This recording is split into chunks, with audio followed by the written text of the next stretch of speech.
ஓம் ஆதித்யாய ச சோமாய மங்களாய புதாய ச குரு சுக்ர சனிப்யச்ச ராகவே கேதவே நமோ நமகா.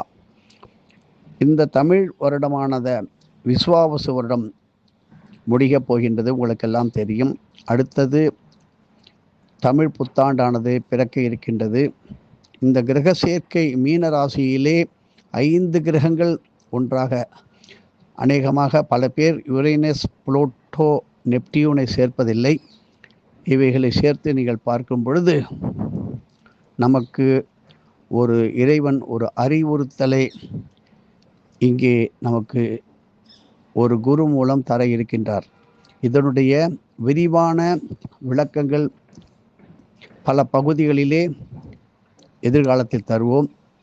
இருந்தாலும் நீங்கள் இப்பொழுது இருந்தே தினம் உங்களது ஜாதக கட்டத்தில் உள்ள கிரக நிலை, நீங்கள் பிறக்கும் பொழுது உள்ள ஜாதக கட்டம், நவாம்சம், இவைகளை இப்பொழுதிலிருந்து ஒரு நோட்டில் எழுதி வைத்துக் கொள்ளுங்கள். மேலும் தினமும் பஞ்சாங்கத்தில் உள்ளபடி ஜாதக கட்டத்தை வரைந்து அதில் உள்ள கிரக நிலைகள், அதனுடைய பொசிஷன், எந்தெந்த வீட்டிலே எந்தெந்த ராசியிலே எந்தெந்த கிரகம் உள்ளது என்பதை எழுதி வைத்துக் கொள்ளுங்கள். காரணம், எதிர்காலத்திலே இன்னும் ஒரு 15 நாளுக்குள்ளே தான் இருக்கிறது. இப்படி இருக்கும் பொழுது இப்பொழுது இருந்தே நீங்கள் எழுதி கொண்டு வரும்போது அந்த கிரகங்கள் ஒரு உண்மையை உணர்த்த இருக்கிறது. சாதாரணமாக நாம் எல்லாம் சில இடங்களுக்கு, ஆலயங்களுக்கு, சுற்றுலா யாத்திரைகள், பயணங்கள், தீர்த்த யாத்திரை, ஸ்தல யாத்திரை, கிரிவலம், இப்படி எத்தனையோ இறை வழிபாடுகள் செய்து கொண்டு வருகிறோம். மேலும் நம் வீட்டிற்கு, நமது சொந்த பந்தங்களுக்கு வீட்டில் நடக்கின்ற சுப நிகழ்ச்சிகள், இவைகளில் கலந்து கொண்டு வருகின்றோம். இப்படி பல போக்குவரத்து அம்சங்கள் நிறைந்த காலகட்டத்திலே நமக்கு ஓய்வு என்பது நாம் எடுத்துக்கொண்டால்தான்.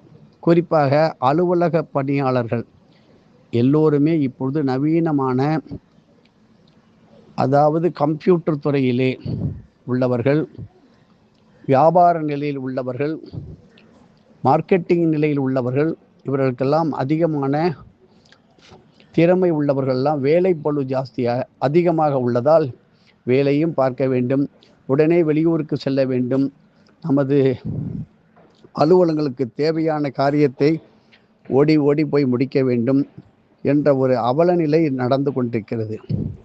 இவற்றிற்கெல்லாம் இது ஒரு தேக்க நிலையை கொடுக்க இருக்கின்றது. என்ன தேக்க நிலை என்று கேட்டால், சொல்லுவோமே அந்த காலத்தில் ஒரு பழமொழி, குண்டி சட்டியில் குதிரை ஓட்டாத, ஆனால் இப்போ ஓட்டித்தான் ஆகணும். நமது அலைச்சல் குறையும், நம்மளுடைய போக்குவரத்து குறையும். உங்களுடைய அலுவலகம், ஆஃபீஸில் சொல்லுவார்கள், நீ வீட்டிலிருந்தே எங்களுக்கு செய்ய வேண்டிய காரியங்களை செய்து கொடு, அலையாதே. இனிமேல் போக்குவரத்து நெரிசலானது ஒரு விதத்திலே எப்படியோ ஒரு கட்டுப்பாட்டுக்கு வரும். இதில் பல ரகசியங்கள் ஆன்மீக ரீதியாக அடங்கி இருக்கிறது. இது ஒரு விதத்திலே நமக்கு நல்லது தான். காரணம், நமக்கு அந்த அடக்க உடக்கம் இல்லாமல் இருப்பதற்கு காரணம், இந்த குறைந்த காலத்திலே ஏற்பட்ட ராகு காலம், யமகண்டம், குளிகன், காலன், அர்த்தப்பிரகணம், பிரபலாரிஷ்ட யோகத்திலே எத்தனையோ குடும்பத்திலே குழந்தைகள், ஆண்கள், பெண்கள் அப்படி பிறந்து இருப்பார்கள். அப்படி பிறந்தவர்கள் பல பேர் நல்ல எண்ண ஓட்டத்தில் இருப்பதற்கான வாய்ப்பு கிடையாது. காரணம், அசுர சக்திகளின் குணங்கள் அவர்களுக்கு இருக்கலாம். அன்று ஒரு காரியத்தை அலுவலகம், ஆபீஸு, உயர் அதிகாரிகள், குறிப்பாக நமக்காக தியாக மனப்பான்மை, அவர்களுக்கு சம்பளம் கொடுப்பது ஒரு பக்கம் இருந்தாலும், காவல்துறை, இராணுவத்துறை மற்றும் பாதுகாப்பு துறையில் உள்ளவர்கள், இவர்களையெல்லாம் வழி நடத்துகின்ற உயர் பதவியில் உள்ள மந்திரிகள், பிரதம மந்திரி, பல மாநிலங்களில் முதல் மந்திரி, இப்படியெல்லாம் சொல்லுகின்றோமே, அந்தந்த துறைக்கு உள்ள அமைச்சர்கள், இவர்களுக்கெல்லாம் இவர்கள் அடியில் வருகின்றவர்கள், இவர்களுக்கு கண்ட்ரோலில் வருகின்ற அவர்களுக்கெல்லாம் இப்பொழுது ஒரு நெருக்கடி நிலைமை ஏற்படும். அது எப்படி என்று நீங்கள் போக போக தெரிந்து கொள்வீர்கள். ஏனென்றால் எதையும் குரு நம்பிக்கை, இறை நம்பிக்கை இல்லாமல் செய்ததன் விளைவாக கூட இது இருக்கலாம். சொல்லுவார்களே, ஒருவருக்கு கடுகளவு துரோகம் செய்தால் கூட மலையளவு ஒரு நாளைக்கு, ஒரு நாள் இல்லை என்றால் ஒரு நாள் வந்து உங்களை தாக்கும். அதுதான் சொல்லுவார்கள், பேராசை பெரும் நஷ்டம். இன்னைக்கு ஒன்று கிடைச்சதுன்னா நாளைக்கு 10 வேண்டும், 10 வேண்டுமென்றால் 100 வேண்டும் என்று நாம் ஆசைப்படுகின்றோமே, அப்படி அந்த பேராசையால் தனக்கே வேணும், எனக்கே வேண்டும், ஒரே வீட்டுக்கு வேண்டும் என்று சேர்த்து கொண்டு அந்த மாதிரி இருந்தவர்களெல்லாம் இதையும் வைத்து நாம் என்ன செய்ய முடியும் என்கின்ற ஒரு நிலைக்கு வர வாய்ப்புள்ளது. ஆகையினால் உங்களது குடும்பம் மற்றும் அலுவலகம் உங்களுடைய செலவு, வரவு செலவு கணக்குகளை மிக கவனமாக, பாதுகாப்பாக, இரகசியமாக அதை கட்டுப்பாட்டுக்குள் கொண்டு வந்து விடுங்கள். இதுதான் செல்ஃப் கண்ட்ரோல், சுய கட்டுப்பாடு. அப்படி இருக்கும் பட்சத்தில் பல சோதனைகள் வர வாய்ப்பு உள்ளது. உதாரணமாக நாம் சொல்லுவோம், மறந்துவிட்டு வீட்டு சாவியை எங்கேயோ வைத்துவிட்டு வீட்டில் வெளியில் சென்று வீட்டுக்கு வரும்போது சாவியை காணாடித்திருப்போம், மறதியாக வைத்திருப்போம். அப்பொழுது என்னாகும்? வெளியில் நின்று தேடுவோம், அலைவோம், ஓடுவோம். அதுபோல் வீட்டிலிருந்து வெளியே வருவதற்கு முன்பாக வீட்டு வாசல் கதவுகளை அந்த மாதிரி பூட்டிவிட்டு சாவிகளை எப்படி விட்டு திணறுகின்றோமோ, அதுபோல ஒரு இடத்திலிருந்து மறு இடத்திற்கு போவதற்கு பல தடைகள் ஏற்பட்டுவிடும். இது கிரகத்தின் வேலை. இதில் பல பேர் தவறாக எண்ணி தெய்வ நம்பிக்கை இல்லாதவர்கள், தேசபக்தி இல்லாதவர்கள், கடவுள் நம்பிக்கையே இல்லாதவர்கள், இப்படி பொய் பிரச்சாரங்கள் செய்கின்றவர்கள் இதை வேறு விதமாக பயன்படுத்தக்கூட வாய்ப்பு உள்ளது. ஆகையினால் இன்றிலிருந்தாவது குறைந்த அளவுக்கு இறை நாமம் ஓம் என்கின்ற பிரணம மந்திரத்தையும் உங்கள் குரு சொல்லி காட்டிய, உங்கள் குடும்பத்தில் குலத்தில் சொல்லி காட்டிய, அதாவது இறை வழிபாட்டை தொடர்ந்து செய்ய முயற்சியுங்கள்.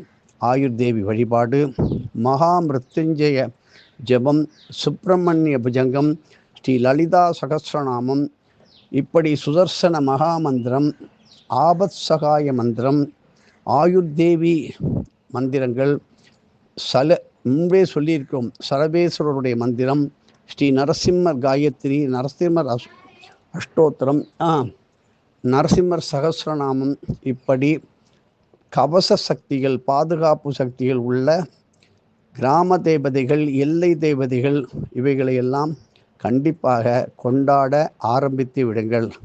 காரணம், காற்று உள்ள பொழுதே தூற்றிக்கொள்ள வேண்டும் என்று சொல்வார்கள். இப்பொழுது நமக்கு ஏதோ ஒருவர்களால் சில வாய்ப்புகள் இருக்கின்றது. நாளைக்கு இந்த செல்ஃபோன் கூட இயங்காத நிலை கூட வரலாமே. எல்லாம் இருக்கும், நிம்மதி இல்லை. எல்லாம் இருக்கும், சாப்பாடு இல்லை. அப்படி என்ற நிலை கூட வரலாமே. காரணம், நாம் தர்மம் செய்வதை தள்ளி போட்டு விட்டோம். இல்லது ஒரு முடிவு எடுத்து மறுபடியும் மாற்றிக்கொண்டு, அதாவது ஒரு நிரந்தரமான ஸ்டேபிளான ஒரு முடிவை எடுக்காமல் தவறிவிட்டோம் என்பதை உணர இப்பொழுதே கற்றுக்கொள்ளுங்கள்.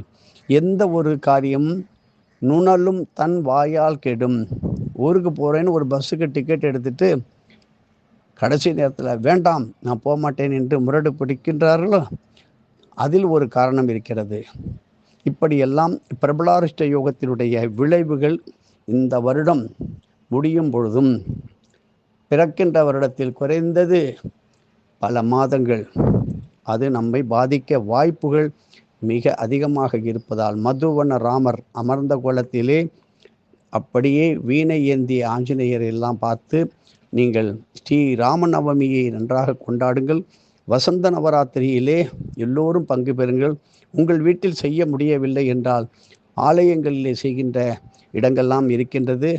இருந்தாலும் கொண்டாடவில்லை என்றாலும் அங்கே தெய்வமானது கண்டிப்பாக அதனுடைய சக்தி என்ற சாநித்தியம் இருக்கின்றது. நித்திய தர்ப்பணத்தை தயவு செய்து செய்யாதவர்கள் இப்பொழுதே ஆரம்பித்து விடுங்கள். ஏனென்றால் ஒரு தொற்று நோய் உலகையே ஆட்டியது உங்களுக்கெல்லாம் தெரியும். கூட்டம் கூட்டமாக கொத்து கொத்தாக மடிந்தார்கள். அவர்களுக்கு இன்னும் சாந்தி கிடைக்கவில்லை. ஆகையினால் அவர்களும் அந்த ஆன்மா துடித்து கொண்டு இருக்கின்றதாக நாம் உணர வேண்டும். அதனுடைய எதிர் விளைவு நம்ம ஊர் என்ன உலகம் என்ன எல்லாத்தையுமே போட்டு கொஞ்சம் ஒரு ஆட்ட போகின்றது. வெளி ஊர்களில் வெளி தேசத்தில் தூர தேசத்தில் உள்ளவர்கள் மிக பாதுகாப்பாக இருப்பதற்கு தாய் திரு நாட்டை தேடி வருவதுதான் உத்தமமே தவிர அது வரட்டு கௌரவத்துக்காக அங்கே இருக்காதீர்கள். 1000 இருந்தாலும் அம்மாவை போல் ஆகாது, அதுபோல் 1000 இருந்தாலும் தாய்மொழி போல் ஆகாது. நம்ம ஆங்கிலத்தில் சொல்லுவது போல உன்னுடைய மதர் டங், தாய்மொழி, தாய்நாடு, அந்த இடத்திற்கு திரும்புவதே உத்தமம். இதை பலமுறை சொல்லிவிட்டோம். இதனுடைய விளைவுகளை நாம் பிரச்சாரமாக சொல்லும்போது மற்றவர்கள் அதை பீதியாக கொண்டாட நினைப்பார்கள். இதுதான் பிரபலாஷ்ட யோகத்தில் செய்த காரியத்தின் பின் விளைவு. ஆகையினால் எந்த ஒரு பொருளையும் அளவுக்கு மீறி நாம் வாங்கி வைத்து கொள்ள வேண்டும் என்று ஆசைப்பட்டால் அதுவே பெரும் ஆபத்தாக முடிந்துவிடும். ஆகையினால் எல்லோருக்கும் எல்லாமாக நிரந்தரமாக நிரவி எல்லோரும் ஒன்றாக வாழ வேண்டும் என்கின்ற சமுதாய எண்ணம் வந்தால் மட்டுமே இதிலே நாம் வெற்றி பெற முடியும். காரணம், நமது தேசம் இவ்வளவு பாரத தேசமானது அப்படிப்பட்ட பழம்பெரும் புண்ணிய பூமி. ஆகையினால் எதிலும் லஞ்சம், லாவண்யம், பொது ஜனங்களை ஏமாற்றி நாட்டை கொள்ளையடித்த சிறு குற்றவாளி முதல் பெரும் படித்த அறிஞர்கள் இவர்களுக்கெல்லாம் பெரும் தண்டனையானது கைமேல் கிடைக்கும். அப்படி எலி கொஞ்சம் கொஞ்சமாக நமது வயலில் எடுத்துக்கொண்டு சென்ற நெல்லை பல பொந்துகளில் வலைகளில் பதுக்கி வைத்து கொள்ளும் அதனுடைய உணவிற்காக. ஆனால் நம்முடைய விளைச்சல் நமக்கு கிடைக்கும் வருமானம் குறையாது. ஆனால் மனிதர்கள் எலிகளைப் போல எடுத்துக்கொண்டு பதுக்கி வைத்து யாருக்குமே கொடுப்பதில்லை. அது தீயில் விட்ட எண்ணெய் போல், நெய்யை போல் அது பஸ்பமாகும். கடலில் கரைத்த பெருங்காயம் போல் கிடைக்காமல் போகும். நமக்கும் உபயோகம் இல்லை, எடுத்தவர்களுக்கும் உபயோகம் இல்லை. அதை ஆண்டு அனுபவிப்பதற்கும் அவர்களுக்கு அதிர்ஷ்டம் இருக்கின்றதா என்று பார்த்தால் அனுபவிக்கும் போது தான் சொல்லுவார்கள். ஆகையினால் உங்களது உழைத்த நேர்மையாக சம்பாதித்து சேர்த்த சொத்துக்களில் எந்த விதமான சேதமோ குறையோ ஏற்படாது. இப்படி பொது நலமாக செய்யும் பொழுது அதில் செய்கின்ற சிறு பெரு தவறுகள் கோடி கோடியாக பெருகுகின்ற நாள் வந்துவிட்டது. காரணம், நீங்கள் தினமும் பஞ்சாங்கம் வாசிக்காமல் இருந்ததாக கூட கருதலாம். தினமும் தர்ப்பணம் செய்யாமல் இருந்ததனுடைய கருதலாம். தினமும் சூரிய நமஸ்காரம், சூரிய வழிபாடு, இப்படி இறைவனை தெய்வங்களை வழிபடாமல் ஏதோ ஒரு காரியம் நிறைவேற வேண்டும் என்று பிரார்த்தனை, பரிகாரம், ஹோம, யாக, யஜ்ஞங்கள் செய்து வந்தாலும் இருக்கலாம். இருந்தாலும் நாம் செய்த நல்லதற்கு ஏற்ற நல்ல பலனும் தவறுக்கான தண்டனையும் கிடைக்கின்ற நாளாக எதிர்வரும் நாள் இன்று முதல் ஆரம்பமாக இருக்கும். எரிந்து கொண்டே இருக்கின்ற விளக்கானது திடீரென்று அணைந்தால் நாம் எவ்வளவு வேதனைப்படுகின்றோம். அதுபோல் ஒரு நிலை எட்டி பார்ப்பதற்கான வாய்ப்புகள் இருக்கின்றது. ஆனால் ஒரு குருவை பிடித்து கொள்ளுங்கள். இந்த உலகத்திற்கு, இந்த பிரபஞ்சத்திற்கே சகல சக்தி, ஞான, ஒளி, பிரபாகம் அத்தனையும் கொடுத்து சகல ஜீவராசிகளை காத்து கொண்டிருக்கின்ற திரு அண்ணாமலையாரை மனதார நினைத்து இப்பொழுதே கிரிவலம், தான தர்மங்கள், குரு சொல்லிய வழிபடி உங்களுடைய சுய பிரார்த்தனைகளை விட்டு தள்ளி பொது நலமாக வேண்டும் பொழுது கண்டிப்பாக குருவும் இறைவனும் ஒன்றாக உங்களுக்கு அருள் புரிவார். இதை பற்றி பல பகுதிகளாக பார்ப்போம். எதுவும் என்னுடையதல்ல, அனைத்தும் உன்னுடைய அருளால் நாச்சலாம்.